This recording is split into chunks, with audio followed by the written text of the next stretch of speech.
የተወደዳችሁና የተከበራችሁ የጥበብ አካዳሚ ቻናል ተከታታዮች በያላችሁበት ሰላማችሁ ይብዛ እያልን ርቀት ጊዜና ቦታ ሳይገድበን ዘመኑ ባፈራው ቴክኖሎጂ በመታገዝ ማለትም በኢሞ፣ በዋትሳፕ፣ በቴሌግራም እንዲሁም በሌሎች ሶሻል ሚዲያ አማራጮችን በመጠቀም ትምህርት በኦንላይን በማስተማር ላይ እንገኛለን። የምናስተምራቸው የትምህርት አይነቶች አማርኛ፣ እንግሊዘኛ፣ ሂሳብ እንዲሁም ሌሎች የትምህርት አይነቶችን ያካትታል። መማር የምትፈልጉ ሁሉ ከታች ባለው ስልክ በመደወል መማርና መከታተል ትችላላችሁ። የጥበብ አካዳሚ ቻናል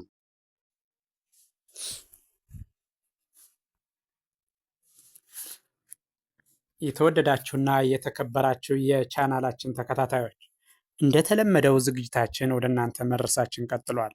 ዛሬ ደግሞ ወደ እናንተ ልናደርስ ያዘጋጀነው ዝግጅት የእንግሊዘኛ ቃላትን እንዴት ማንበብና መጻፍ እንደምንችል ሊያሳይ የሚችል ቪዲዮ አዘጋጅተን ወደ እናንተ ልናደርስ በዝግጅት ላይ እንገኛለን።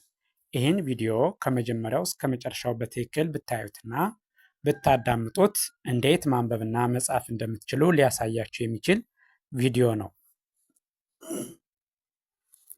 በቀጥታ ወደ ዝግጅቱ ሳልፍ ይህ እንደምታዩት ቃሉ መጀመሪያ ላይ ያለ የእንግሊዘኛው ቃል አለ። ቀጥሎ አማርኛው፣ ቀጣይ ደግሞ ሶስተኛው ላይ ያለው አማርኛ እንግሊዘኛ ሆሄ የተጻፈ በእንግሊዘኛ ፊደል ሆኖ ቃሉ ግን የአማርኛ ቃል ሆኖ ማለት ነው። እሱን ሶስቱንም ተራ በተራ አነባዋለሁ። እንዴት እንደሚነበብ እንዴት መጻፍ እንደምትችሉ ሊያሳይ የሚችል ቪዲዮ ነው። እያንዳንዱን ቃል ትርጉሙን እንድታውቁ ያግዛችኋል። ስለዚህ በቀጥታ ወደ ዝግጅቱ ሳልፍ ይሄ የመጀመሪያ የምታዩት ይሄ ሳነባው ቡክ፣ እደግመዋለሁ ቡክ። ትርጉሙ ደግሞ የአማርኛ ትርጉሙ ቡክ ማለት መጽሐፍ፣ መጽሐፍ። ይሄኛው ደግሞ ፊደሉ ወይም ደግሞ ሆሄው የእንግሊዘኛ ሆሄ ሆኖ ትርጉሙ ግን ወይም ቃሉ የአማርኛ ቃል ሆኖ በእንግሊዘኛ መጽሐፍ፣ መጽሐፍ ብለን ስንጽፈው ይሄ ነው ማለት ነው። ይሄ ነው። ስለዚህን ስታነቡት መጽሐፍ። ይሄኛው ደግሞ ይሄ ሁለተኛው ቃል ባግ፣ እደግመዋለሁ ባግ። ትርጉሙ ምን ማለት ነው? የአማርኛ ትርጉሙ ቦርሳ፣ ቦርሳ። ባግ ማለት ቦርሳ ማለት ነው። ስለዚህ እዚህኛው ስትመጡ ደግሞ አሁንም ይሄኛው ምንድነው? የቃሉ የአማርኛ ቃል ሆኖ ፊደሉ ወይም ደግሞ ሆሄው ግን የእንግሊዘኛ ሆሄ። እንዴት ብላችሁ ቦርሳ እንደምትጽፉ የሚያሳይ ነው። ስለዚህ ይሄኛውም ስታነቡት ምን ይሆናል? ቦርሳ። እደግመዋለሁ ቦርሳ። ቀጥሎ ያለው ይሄኛው ደግሞ ይሄ ፔን፣ እደግመዋለሁ ፔን።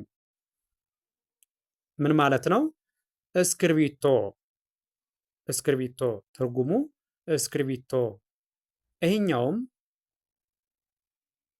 እስክርቢቶ በእንግሊዘኛ ፊደላት ወይም ሆሄያት ስንጽፈው ማለት ነው። ይሄኛው ደግሞ እስክርቢቶ። እሺ ይሄኛው ፔንስል፣ እደግመዋለሁ ፔንስል።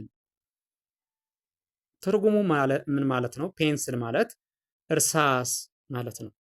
እርሳስ። ይሄኛውን ደግሞ በእንግሊዘኛ ሆሄያት ስጽፉት እርሳስ ብላችሁ ይሄ ነው እርሳስ፣ እርሳስ። የአማርኛ እንግሊዘኛ ማለት ነው። ይሄኛው ደግሞ ይሄኛው የምታዩት ሩለር፣ እደግመዋለሁ ሩለር። ትርጉም ምን ማለት ነው? ማስመሪያ፣ ማስመሪያ ማለት ነው። አማርኛ እንግሊዘኛውም ይሄ ማስመሪያ፣ እደግመዋለሁ ማስመሪያ። እሺ ቀጥሎ ያለው ይሄኛው ደግሞ ይሄ አሁንም መጀመሪያ ላይ የምታገኟቸው ምንድን ናቸው? የእንግሊዘኛ ቃላት ናቸው። ቀጥሎ አማርኛው፣ እዚያ ደግሞ አማርኛ እንግሊዘኛው ማለት ነው።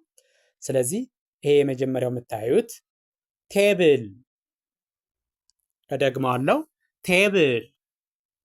ምን ማለት ነው? ጠረጴዛ።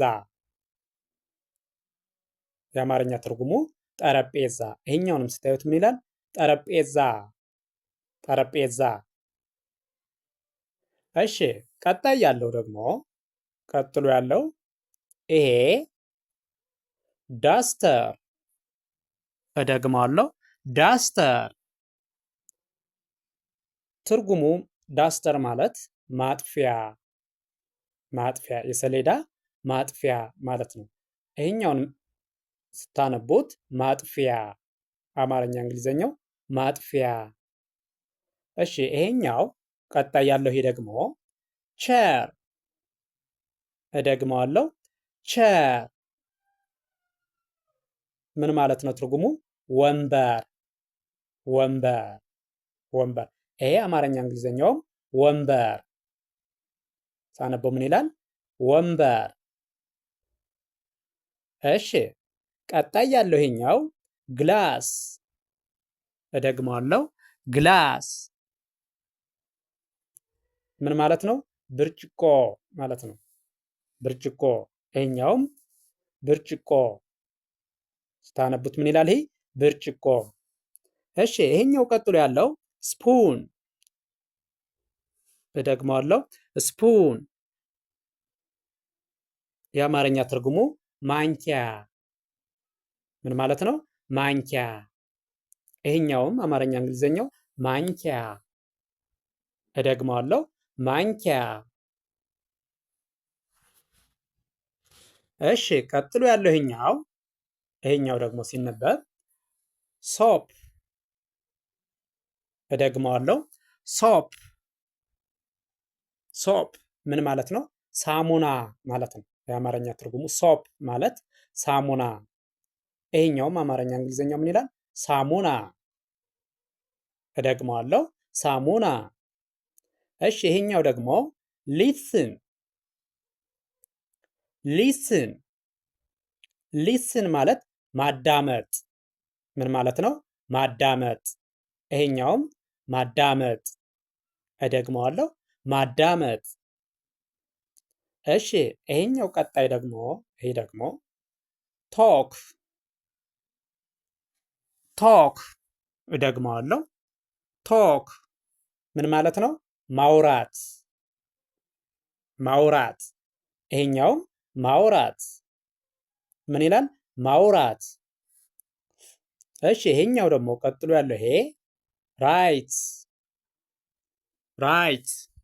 እደግመዋለሁ ራይት ምን ማለት ነው? በአማርኛ የአማርኛ ትርጉሙ ራይት ማለት መጽሐፍ መጽሐፍ መጽሐፍ። ይሄኛውም መጽሐፍ። እደግመዋለሁ መጽሐፍ። እሺ ቀጥሎ ያለው ይሄኛው ሪድ። እደግመዋለሁ ሪድ እደግመዋለሁ ሪድ ምን ማለት ነው? ማንበብ ምን ማለት ነው? ሪድ ማለት ማንበብ ማንበብ። ይሄኛው ማንበብ ምን ይላል? ማንበብ። እሺ ቀጥሎ ያለው ይሄኛው ደግሞ ይሄኛው መጀመሪያ ላይ የምታገኙት መጀመሪያ መስመር ላይ የእንግሊዘኛው ቃል ነው። ቀጥሎ የአማርኛው፣ እዚያ ደግሞ አማርኛ እንግሊዘኛው። በእንግሊዘኛ ሆሄያት እንዴት የአማርኛውን ቃል መጻፍ እንደምንችል ነው እዚህኛው የሚያሳያችሁ። ስለዚህኛው ሲነበብ ምን ይላል? ዋይት። እደግመዋለሁ ዋይት። ዋይት ማለት ነጭ ማለት ነው። ነጭ ከለር ማለት ነው። ነጭ ቀለም ማለት ነው ዋይት ማለት። ስለዚህ ይህኛውን ደግሞ እንዴት በእንግሊዘኛው ሆሄ የአማርኛውን ቃል እንደምንጽፍ ሲያሳይ ነጭ። እደግመዋለሁ ነጭ። እሺ ይሄኛው ደግሞ ግሪን። እደግመዋለሁ ግሪን። ግሪን ማለት አረንጓዴ ማለት ነው። የአማርኛ ትርጉሙ አረንጓዴ አረንጓዴ። ይሄኛውም አረንጓዴ አረንጓዴ። እሺ ቀጥሎ ያለው ይሄኛው የሎ። እደግመዋለሁ የሎ። የሎ ማለት ቢጫ ማለት ነው። የአማርኛ ትርጉሙ ቢጫ ማለት ነው። ይሄኛውም ስታዩት ቢጫ ቢጫ። እሺ ይሄኛው ደግሞ ይሄኛው ብሉ። እደግመዋለሁ ብሉ ብሉ ማለት ሰማያዊ ማለት ነው። ሰማያዊ ከለር ማለት ነው። ሰማያዊ ይሄኛው ሰማያዊ ሰማያዊ የእንግሊዘኛ በእንግሊዘኛ ሆሄያት የአማርኛውን ቃል ስንጽፈው ማለት ነው። ይሄ ደግሞ ሰማያዊ ይሄ የአማርኛው ቀጥታ ትርጉም ነው። ይሄኛው ደግሞ የአማርኛውን ቃል በእንግሊዘኛ ሆሄ ስንጽፈው ሰማያዊ። እሺ ይሄኛው ደግሞ ሬድ እደግመዋለሁ ሬድ እደግመዋለሁ ሬድ ምን ማለት ነው? ቀይ ማለት ነው። ቀይ ቀለም ማለት ነው። ሬድ ማለት ቀይ። ይሄኛው በእንግሊዘኛ ሆሄያት የአማርኛውን ቃል ስንጽፈው ይሄ ቀይ ሲነበብ ቀይ።